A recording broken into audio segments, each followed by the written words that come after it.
Meanwhile, on Avalon, one of the kingdoms of the other world. Oh, Jubilee, just shut the fuck up. I can't talk to you right now. Can I help you? I don't think I'm the one that needs help, Betsy Braddock, Nine of Swords, and Ill Omen. It isn't too late for you to forfeit the deal and avoid certain death. But if you are going to fight, don't humiliate yourself out there. Are you joking? Look, just get away from me. I was just giving you some friendly advice. Unbeaten isn't just a name, see? Whatever, bitch. That sword you carry, it's called mercy, isn't it? Ooh, don't get excited. That one is just a name. Oh, fuck.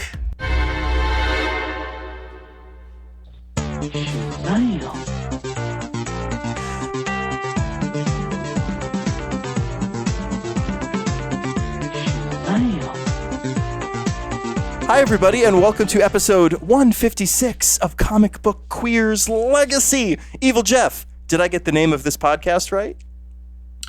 I think so. I wasn't think so, listening. Right? My God. Ladies and gentlemen, I am your host, Brett. That is your host, EvilJeff. Hello, Evil. We took a week off, but we're back. We did. I just have been working overtime, and I did not have enough time to fully engulf in the X-Men world. There's too much happening. There's too much happening. I needed a week. I needed a week to absorb it all, Brett. Seriously. I wasted my week, but there's no. What you wasted it doing? What? Nothing. I did nothing. That's not wasting. That's called recharging. Actually, I'm recharging right now. I am coming to you from a mountain cabin in the Catskill Mountains. Mm-hmm. Is it scary at night? Like horror movie? Very. I am very paranoid when I'm in a woods, mountain, remote type of environment. I know. And it's not at my best. Statistically, like the safest thing. But because of horror movies, you're just like, oh, a serial killer is going to come and kill me. I'm absolutely going to get home invaded by people in masks. Absolutely. The Strangers. Movies. I saw that on a date. Oh, why? And the date, well, he was like a horror movie buff. And he kept making fun of me because I kept trying to cuddle into him because I was scared. And he just kept laughing. He just thought the whole thing was funny. And then after the end of it, he just kept going, "Is Tamara home?" Because it's like what the girl says when she knocks on the door. Ooh. "Is Tamara home?" And I was like, "Stop it!" Where did that relationship go? He lived far away. I met him with you, actually. What? He was a fan of Comic Book Queers, the old ones from the 2000s. What? He was friends with Steve. What? And it was a night where it was like I just started hosting with you guys, and there was some night where you. What was the other guy? What was the other host that I replaced? Eric. It was Eric, you, Steve, me, and then some other gay friends, and this guy named Gene showed up. I don't know if you remember him. Wait, was this at the Supergirl screening? Maybe. I don't remember. Remember when we did a Supergirl screening in a comic book? Anyway, I think that's who that is. Anyway, he was super cute. He was flirting with me. We had sex that night, and then he lived in Springfield, and then he was like, "Come visit me in Springfield," and I was like, "You're hot, okay." And so I visited him in Springfield, and then halfway through the weekend, he just lost all interest in me. I remember all of this now. I remember him. I don't think I knew about this, but maybe I did. And I remember him, and he was hot. He was very hot. But then the weird thing was, he's not listening to this. The weird thing was his name was Gene. But then afterwards, I'm like, oh, that's such a cool name. And he's like, yeah, I gave it to myself. It's not my real name. And I was like, oh, no. That's a red flag. Yeah, that's giving yourself a name is a red flag. B, that's what I mean, yeah. Of all of the names, you chose Gene? Yeah. Like Wilder and Hackman, those are two bodies. But here's the thing. I know it's so funny. Jean as a woman, Jean Grey. Great. Jean as a guy, no. But the weird thing is, have you ever had that where you're dating someone and then suddenly, you don't know what you did, but you can just tell, oh, they don't like me anymore. No. I don't know what oh, fuck you. I don't know what I did, but they were just not into me anymore. And then that People was the are end like of that.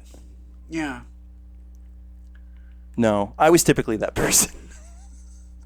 It just sucked because I was like, I drove all the way down here, asshole. Right. Gene. Anyway. He is listening because he's sitting right next to me. No, he's looking at you through the window, about to kill you. It's Tamara. Strangers. And strangers. But today, we don't have time to talk about other shit. I don't have any time for this. Yeah, but we do have time to get a little Xy, right? Yeah, so we're 5. You and I are 5 issues behind 10 of Swords, the big X-Men crossover event happening at a Marvel comic near you. And so we've got 5 issues of 10 of Swords to catch up on. So listeners, both of you, I forget which one of you is not an X-Men fan. This one's not for you. This one's for the other listener, the X-Men listener. Okay. I want your X. Anyway, EvilJeff, overall, how are you feeling about 10 of Swords? When we dip into later issues, I feel like this event has moved away from our expectations. It's like, hello, expectations. Goodbye, expectations. Goodbye. How did that make you feel? Lowered expectations. Do you remember that sketch? No. It's like an SNL sketch where it's like these bad video dates, but those video dates from the 80s, but everyone's awful. Oh, I think I remember that. Yeah. Expectations. I do remember that. Like I remember Gene. Anyway, this has gone somewhere where I was like, oh, this is what we're doing? Okay. It just starts breezing through the battles, and the battles are not what I thought. So yeah, I'm totally thrown for a loop. Brett. Do you like being thrown for a loop, or do you prefer not to be? I like being thrown for a loop. I still haven't digested whether I like it or I don't like it. The event. Yes. I still haven't decided yet. It's enjoyable. It's super enjoyable. I'm more talking about the way the battles are going. Like the actual contest. I'm not sure I like how fast it's going. This it's going very fast, which like they spent 2 issues on a dinner party and then 3 pages on Betsy fighting. So I'm just like, hey, come on, give Betsy's Betsy, oh fuck Betsy. Like oh, Betsy will be back and then some. Yeah, so Betsy is one of the deaths that we've experienced lately in these battles. One of the few deaths, although there were more. Some injuries as well. Some other things we didn't expect. But yeah, overall, caterer died. It's X of Swords, 10 of Swords set up 2 things. That this is going to be a rules-based crossover, right? Because it's been like rules. Here's the rules. Okay, them's the rules. And then no rules. What a biting of the thumb at any notion of rules. Yeah. So at this point, Saturnine is just basically showing like, I'm just doing whatever the fuck I want. Yeah.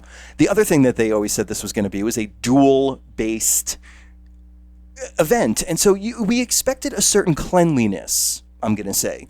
We expected a simplicity and a cleanliness, and what Saturnine gave us instead is chaos. A clusterfuck. And cheating. Oh, yeah. And I feel like the reaction we're having is any reaction people would have to watching like a sporting match, and then all of a sudden the other team starts cheating. You're like, wait a minute, what the fuck? I hate that. What is going on? Or if you go to like a football game and then people pull out like lacrosse like rackets. Right.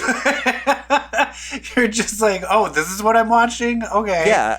And then lacrosse brackets turn into dicks, and they start hitting each other with them. Yeah, it's insane. And then 2 of the dicks get married.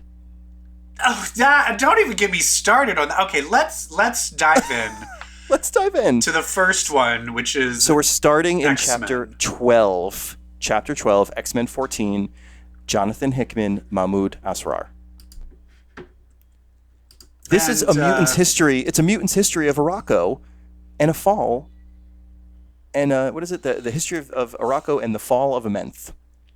Yes, and it's basically the story of Genesis. Because I would say in the beginning, everything was so confusing. Take me home, because I don't remember. It was also confusing because you're just like, is Amenth? But no, just the whole Arakko thing where you're like, I thought Amenth was the enemy. I'm trying to make a Phil Collins joke, and you're not on this journey with me. Song? The one I just sang. What song was that? This whole episode is unraveling. Listen. Wait, which Phil Collins song were you singing? Sing it again. So take me home, because I don't remember. Yeah. All right, good. Thank you. Wasn't it worth it? No, that's one of my least favorite Phil Collins songs. Who do you like better, Phil Collins or Billy Joel? Oh, Billy Joel. Me too. Okay, listen. The worst Phil Collins song is that two hearts, but in just one mind. One mind. That's the worst one. That's such like an 80s comedy closing credits movie. Well, what's your favorite Billy Joel song? 1, 2, 3, 4, pressure. That's a good one. I liked Allentown because you actually see a guy's butt in it. And, yes. And it was on MTV, and there was a guy's butt in a shower, and I was just like... Yep. Hi, I'm a little boy with growing feelings, seeing this hot guy's butt for some reason. Let me watch this video over and over and over again. By feelings, I mean wieners. My husband drives his truck. You know, my husband is a truck driver. Yes. He drives his truck to Allentown. And I was like, do you ever hear that Billy Joel song? He's like, and no. by truck, you mean dick, and by Allentown, you mean your butt. What? All right, basically, everyone's got a sword, and the swords turn into dicks. All right, that's what happened. Okay, but what I was saying, we are going off on so many tangents. Listen, I have the whole beat-by-beat history of Arakko if you want it. Just before you get into that, my thing was I was always so confused where I just was, it was never explained why. It was like, wait, Amenth is the enemy, but now they're with Amenth. And it was just never explained. And I was like, am I missing something? And I was. Because there's a lot of details that have been left out. Even though we've seen the scene, the enemy came and cleaved the island in two with the Twilight Sword. People are very angry about this issue. Have you heard about the backlash? Oh, no. I'm so excited to hear about comic fandom being mad about something. Hit me. Well, did you see they're reusing some of the art from the previous issues that were using this history thing? Oh, they've shown this panel 80 times. This isn't the first time. So people are getting angry, like, why am I spending all this money for a comic when half of it is recycled art? How do you feel about that? I don't think half of it is recycled art. I think it's like a few panels. Also, it's $4. Shut the fuck up. I know. That's how I feel. I also feel like you're not... I mean, I'd say you're buying it maybe 10% for the art and 90% for the fucking story you're reading. I'd also say that this is a complicated story, and they've been using repetition to make sure that you know what the fuck's going on. Yeah, and so showing the same panel is a storytelling device. Mm-hmm. So relax. If you're going to get mad about something, get mad about Oscar Isaac being Moon Knight, maybe, maybe not, and how it should be Oliver Jackson Cohen, okay? WandaVision 2021 now. Oh my God, January 15th. Woohoo! So excited. Okay, so here's what happened to Arakko. Basically, Amenth invades Arakko. Okay, that's like that you've seen that a billion times. Arakko pushes it back, but Arakko falls into the portal with it. Oh no! When they get through the portal, 10% of the Iraqi lose their goddamn minds. They just start screaming and they run away. That would be me. I would totally be that person. I would totally be one of those people, the 10% who lost their goddamn minds. Then, and they show up later. The enemy used them as husks or something like that. It's all very sad. Then the White Sword, who's like this big, powerful mutant, he's like, I'm going to take 100 of my champions and we're going to go fucking take it to them. They do, but they never come back. So the remaining Iraqi build a city with the time that the White Sword bought them. And they live in that city. The city is constantly attacked, but it's fine. Then there's a future teller, a precog. Moira hates them. But hundreds of years go by where they're... Hundreds? fine. Oh, they're in this... Yeah, but they don't leave the city. Yeah. They never leave.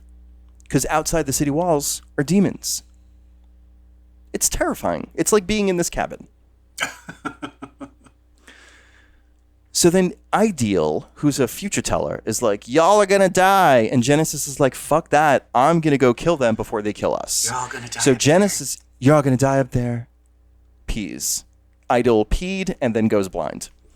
Genesis is like, she finds the white sword, realizes the white sword is constantly resurrecting his army of 100 and continuing to fight. And she's like, you're crazy, but we're going to go fight Annihilation for the god of Amenth, like for the last time. And white sword's like, good luck. I'm not coming with you. And she's like, fuck you. And so she goes back home and she finds her sister Iska, who betrayed her. And Iska's like, you need to come talk to Annihilation. Genesis is like, fine, but I'm going to bring my sword, because then they fight. Genesis battles Annihilation, wins, but is like, I'm not going to wear that mask. So they destroy Arakko. While Arakko's being destroyed, this faction, I'm going to say Apocalypse Kids, send Summoner through the portal to go get Apocalypse. And Genesis is like, what are you doing? Genesis then is like, fine, I'll fucking wear Annihilation. She wears Annihilation. Then wait, does Summoner go through before? I thought she put the helmet on before. Oh, it's after? She like just started wearing this helmet. Oh, yeah. She's like, fuck. And then she invades Dryador and now wants Krakoa. And the problem is now that she put the helmet on, she's just like, she's basically like, yeah, it's evil, but now I'm part of it and I'm evil and I just kind of love it. She's like, yeah, it's evil, but I mean, I love it. I love it. I'm gonna fucking kill you, and like, I just want the power. That's how it is. She's like, I want that, stab that, eat that, fuck that, I want that. Yeah, so poor Apocalypse is like, well, fuck. I just spent a millennia preparing your return, and now in the last 10 minutes, you put on an evil hat and tell me to fuck off? You just go ahead and put on an evil hat, and I'm out there going, survival of the fittest, over and over. I still am, though, then I am still unsure of what. But then before she put on the helmet, did they send Summoner with the plans of the hat, whatever it is? But did they send Summoner with the plans to betray Apocalypse? Yeah. So my question is, why do Apocalypse Kids hate him so much when it was Genesis who decided you're not coming with us? Like, why? She probably poisoned their minds. She's probably like, well, they do have that panel where they're like, the rumors. Did she hate him the before? The rumors about why you left were not good. And then fake news. Fake news. Everyone hated Apocalypse. Like, he was a pussy. Oh my God. Yeah, fake news, because it's fake news. Ew, I don't want to ever say that again. Well, you're going to have to deal with it. Are you going to have you gotten your Parler account yet? Oh my God. You know who's on Parler, who announced she's going on Parler, is that stupid bitch from The Mandalorian, Cara Dune, Gina Carano, the one who was also in Deadpool, the big lady. Is she a Trump supporter? Oh, big time. What?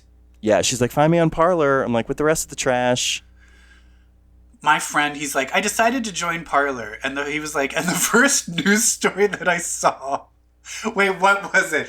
It was something like, it was something about cannibal pedophiles. Like, he was just like, oh, okay. It's insane people. Have you seen that show on Apple TV, Mythic Quest? I watched the first episode.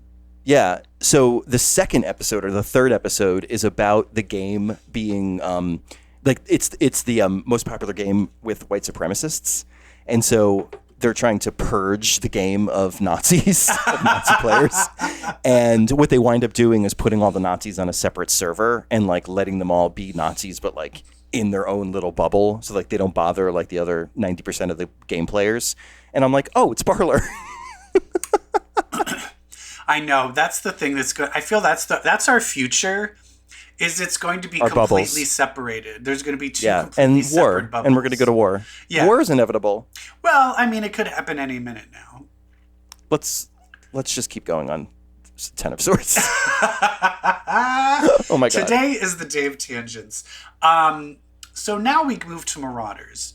Everyone's at the Citadel, and they're spending the night, and now they're about to go to a nice big banquet before the battles begin.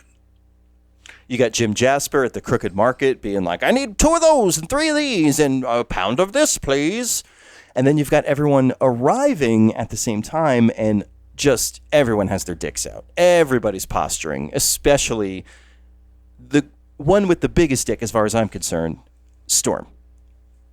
Oh, yeah. The shade of it all. Well, I love there's a line where they're just like, you're afraid. And she's like, I'm not afraid. And they're like, oh, yeah, she's not afraid. Yeah. She's like, you think I'm fucking afraid of you? Fuck you. War says to Death, you can smell the fear on her. She goes, you're mistaken. It must be something else you smell. And War was like, wait, was that shade? Yeah. But I'm kind of also digging this weird sexual tension between War and Storm. Her and Death. Death and Storm. Yeah. And we finally find out also what Death's death stare is. Yes. So in the second Marauders, in chapter 14, he takes his mask off to a waiter he doesn't like and stares at the waiter, and the waiter turns to soot, pretty much. Yeah. Awful. Poor Awful. waiter. But I thought his doggy head was his real doggy head, Death. It's just a mask. I would have liked for Storm to be in love with this doggy head person.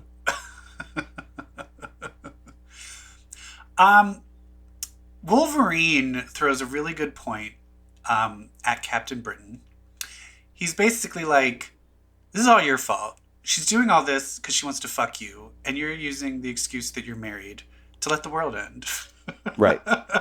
So he's like, fucking take one for the team. Go fucking eat her pussy. And let's cancel this shit.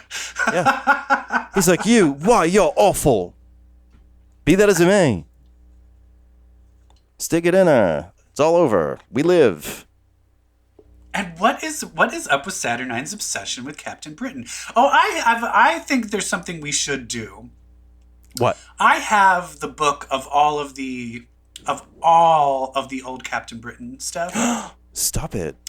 I think we should read the first stuff with Jim Jaspers and Saturnine. Oh, yeah, and Fury stuff. And the Furies, and revisit it. Because I was kind of like, is that the witch? I was like, is that Earth's 616's Jim Jaspers? Is that... Because that's the thing, you forget, Alan Moore created the 616, right? Oh, wow. I don't know. I'd have to look at that. I can't... That's the first time you see Earth 616 I remember ever being used, and this is like in the 70s. Well, I love it. So that's the thing, is this is where all of this began, and I think we should revisit it. Okay, let's do it. Okay. So, dinner. Dinner, talking shit. Cute moment. Then, what's-her-nerd, War, decides to try and poison Wolverine's sushi. Yeah, she pours some powder in it. And then, this is the one thing I hate. The cover of the next issue, was it Marauders? Where they were all poisoned? Yeah. That never happened. No, never. I hate covers that have fake things that didn't... I hate that, and then I hate covers that show you the reveal of the last page. Yes. Somewhere in the middle would be nice. Anyway, at the end of this, Wolverine does not eat the sushi. He instead decides to fucking stab Saturnine. So the first Marauders issue ends with Wolverine stabbing Saturnine. I will say the other person I really enjoyed in this issue was Illyana Rasputin. I love how her instinct is to just sort of survey each person. Yeah. Really kind of assess their strengths, their weaknesses. And also, speaking of someone that doesn't have fear, it's like, hey, when you're a little girl and you grow up with demons, raised by demons, like, you're not fucking scared of this shit. She's like, bring it on. Bring it on. It's already been brought in. And then Wolverine stabs Saturnine. And then when we pick the story back up, oof, it cuts to way far in the future. The stabbing had some consequences. The world is destroyed because Wolverine stabbed Saturnine, essentially. Yeah, everybody's dead. Everybody's dead. Rocco comes in, takes Reed over. Richards. Yeah. Reed Richards is dead. I mean, the issue opens... Thank God. The issue opens with everyone dead, and you're like, what the fuck? And I'm like, wait, is this going to be some huge Marvel event? No, it's a dream sequence. Damn. I knew it had to be, because I was like, they just fast forwarded through way too many pertinent, too much pertinent information. They're like, and Moira went brain dead. Anyway, you're like, wait. Yeah. What? Yeah, so he woke up and she's like, that's not going to fucking work, you piece of shit, so don't stab me. And then Cypher gets poisoned because he eats the sushi. He eats the sushi off Wolverine's plate. He's like, because it's to die for. And then he does.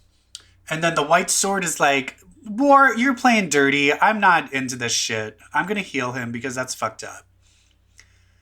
And then I have a question. So he can resurrect people. Yeah. Because it seems like he can not only heal people, if you completely die, he can resurrect you. I'm curious if he resurrected someone that dies on his side, which we will get to. Like, if they get resurrected on Otherworld, do they have the same resurrection problems? Oh, interesting. Not sure. Or is that just a universal resurrection issue, or just a Xavier Goldball's egg resurrection? I wonder. Issue? Yeah, I think it's more of a gold, like the way Krakoa does it with the backups and the 5 and yeah. I will say the White Sword picking up Dougie by the throat, didn't hate it. It turns you on. A little bit. Hot. Okay. So then what happened? I can't remember. And how does this end?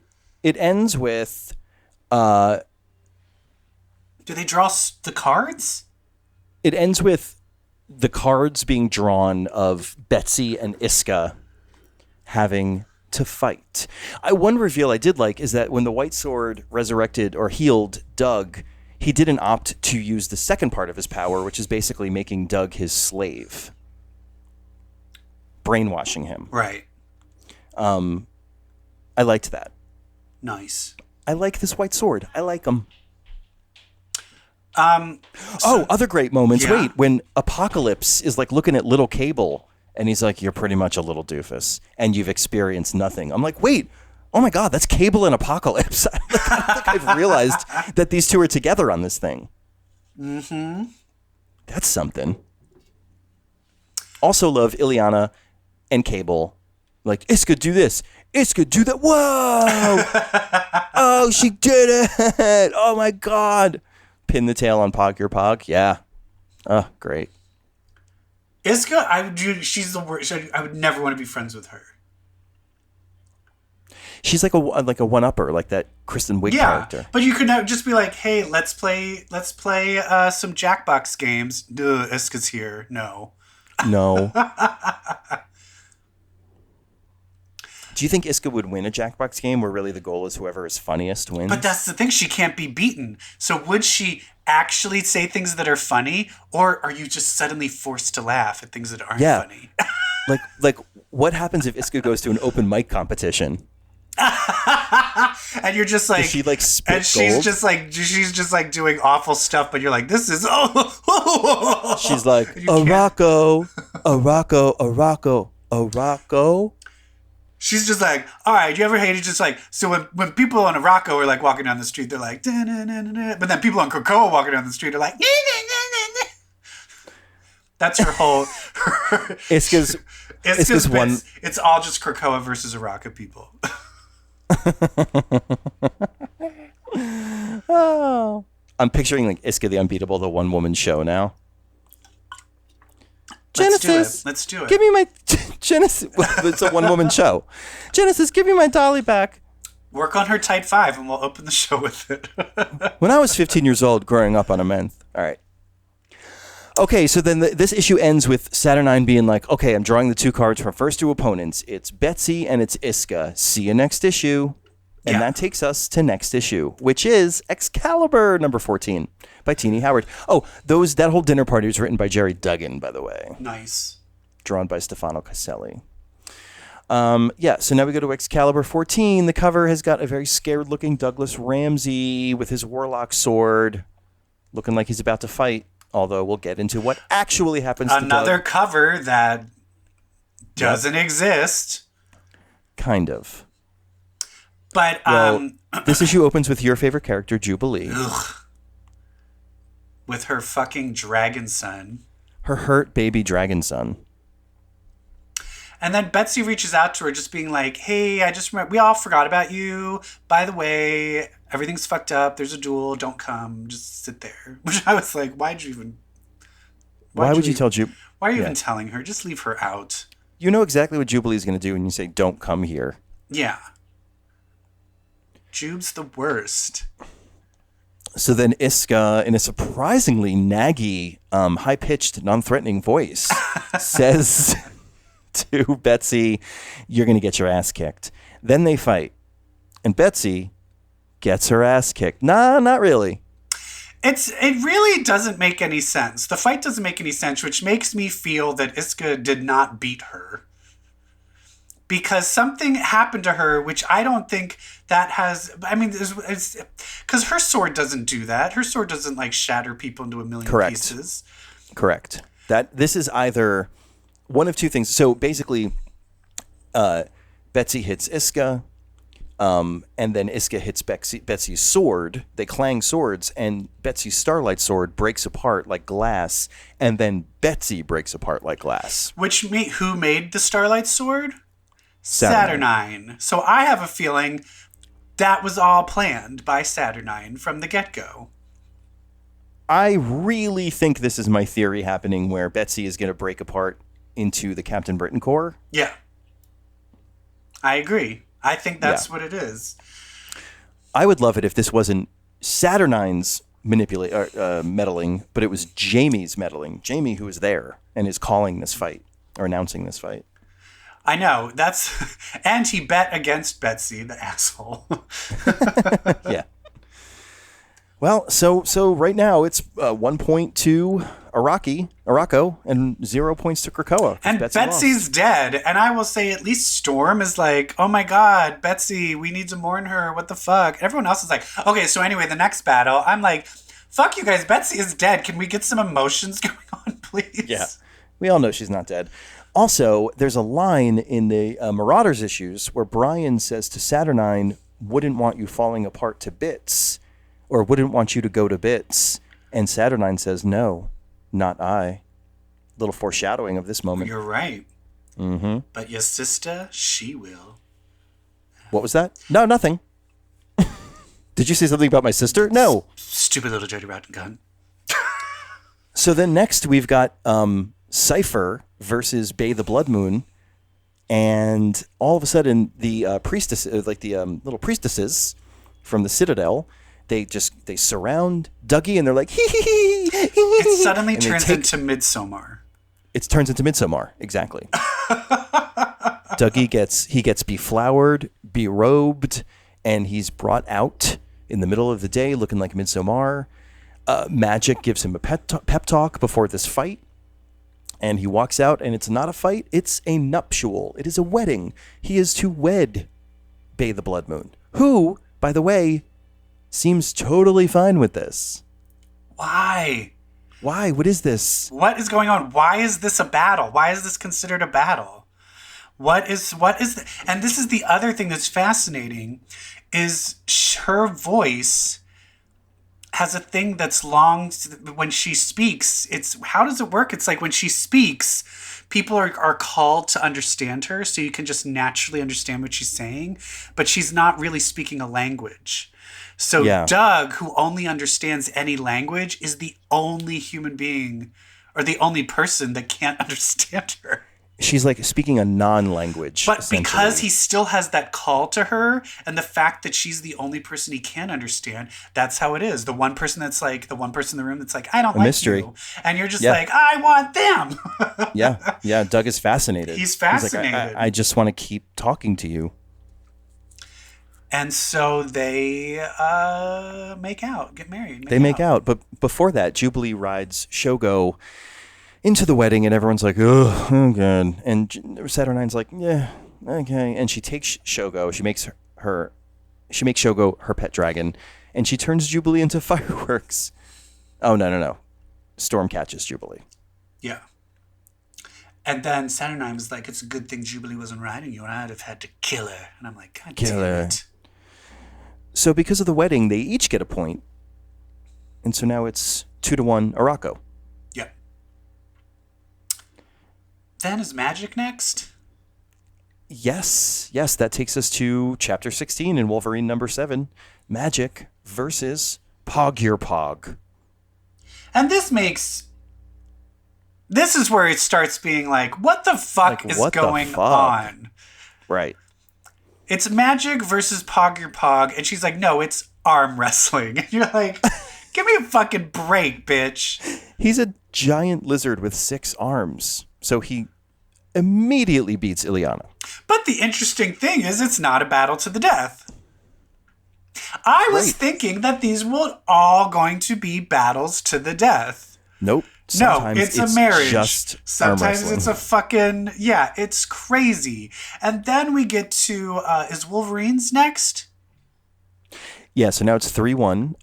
And then Wolverine fights Summoner in Blightspoke, which is where realities go to die. So it's a broken reality. So Wolverine and Summoner are essentially playing in this like nightmare dreamscape where everything keeps changing and they're basically being unraveled. They're being unmade as they fight. Yeah. And what are really cool artwork. What's Summoner's powers again? Invulnerability and summoning demons. Right. And he might be invulnerable, but he's not invulnerable to the Miramasa. Yeah, your face ain't invulnerable, I'll tell you that much. He dies. He gets killed. He dies. He is killed. He is stabbed through the brain. But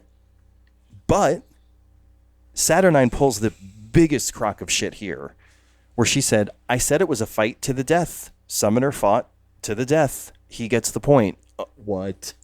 That is the dumbest. That's at this point, shit. At this point, she's just like, well, just tell them they lost. You know what? This might be the moment that may have lost some people. Like anybody feeling like, ooh, I don't know if I like this. I would argue that this moment is to blame. I feel that part was stupid. Yeah. Because that's one of those, like, that's something, it's just so, like, childish. Like, it's not like a high-end, like, she's the fucking Omnimatrix. That's not a move that she'd, like, but I'll say it to the death. Yeah. Like, it's just too lowbrow for me. Yeah, it's like Trump supporter logic. Yeah. Anyway, we're going to go with it. The next one is Storm versus... The next one, people have to fight each other on the same team. Also doesn't make any sense to me. So Wolverine versus Storm, and then what is it, Solemn versus War? War, yep. And Wolverine gets drunk. Who wins? They both get the... I'm sorry, Krakoa wins because Storm won. Okay. So that's just a gimme. But then Solemn, apparently the deal that he made to get the sword, Wolverine made, was that he would fight for him at some point.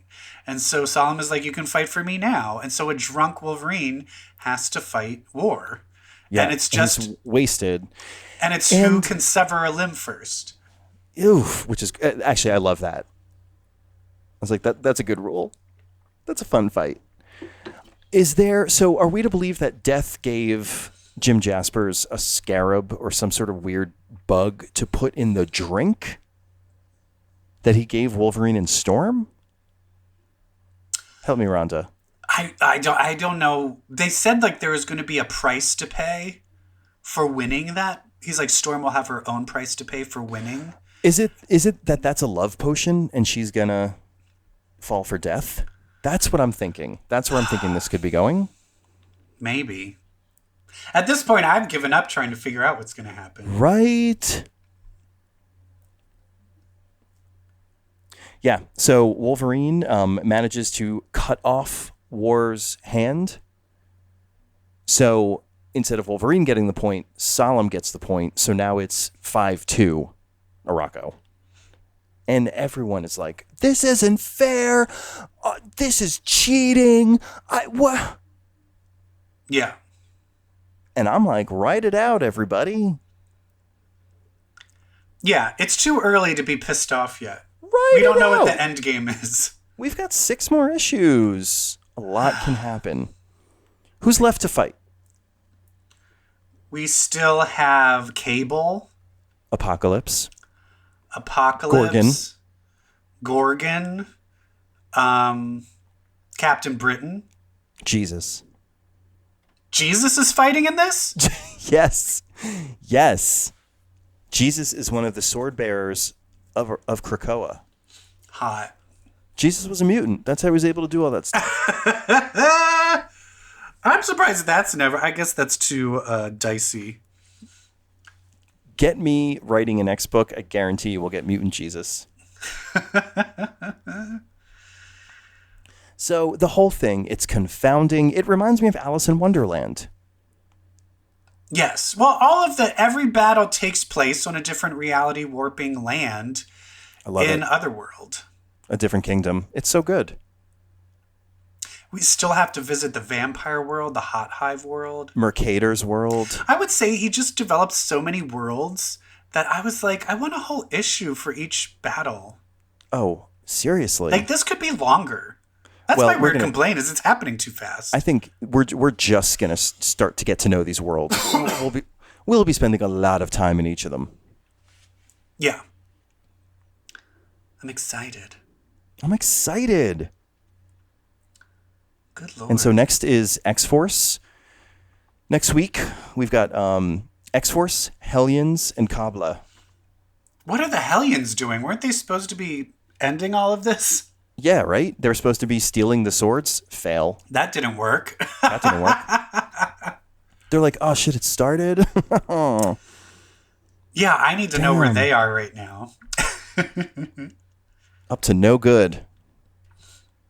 Yeah, I'm excited to see where this is going. In the future episodes, there's been some previews of upcoming issues. Yeah, and it looks like the whole symbiote whole Marvel crossover thing.